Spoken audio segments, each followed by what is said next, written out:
Hi, I'm Dan Brady with Dan Brady Painting and Wood Restoration, and today we are going to repurpose this old cast-off mirror. I don't know where Deneen found it, but probably down in the basement or an old closet. And what I'm going to show you is a really easy way to prep it. Now, I know prepping is not the first thing you want to do on your weekend project, but it is important because you want to make sure that the paint actually sticks to what you're putting the paint on.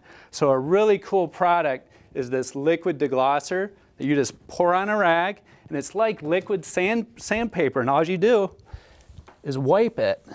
And that actually creates a profile so the paint's going to stick to it.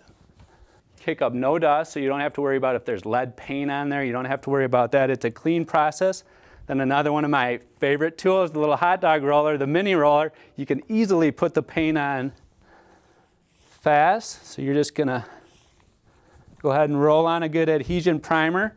The guys at Northwood Paint can help you select the correct primer and your finish, so go over and see them.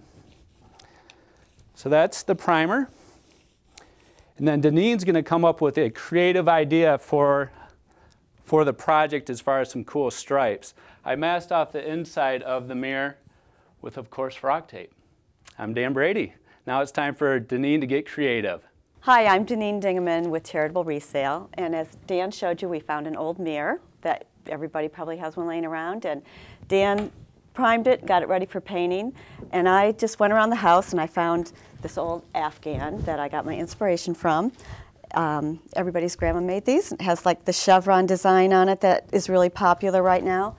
So with frog tape, I masked out the chevron design, and then I picked a nice beach glass color that I like and wanted to bring into my room and painted it out, pulled the tape off, and then with another one of the Afghans I had laying around, I cut it up and made some pillows out of it to go with my new chevron mirror. And it's going to change my room, update it. I've got a really important tip for you before you actually start your project. You're going to want to make sure you test for lead paint, because any paint that's pre-1978, there's a chance there could be lead-based paint in it. And these little lead checkers that you can pick up really at any paint store, Northwood Paint has it. There's an A and a B, and you just crush them. And there's a little liquid that'll come out of there, right there. And you rub it actually on the surface. Now what you have to remember, there's probably good latex paint on the top surface, so we actually cut out a V to get down to the inner layers of the paint, the old paint, and then as you can see, it'll turn a pinkish red. As you rub it on there, that's really how you check, so you can get through all the layers of paint to make sure there's no lead-based paint down there. So now, as you can see, it's starting to turn already kind of a pinkish red.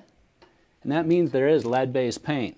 Lead-based paint's extremely dangerous for infants ages 0 to 12 months. So you really want to make sure before you get started with that weekend project, test for lead-based paint.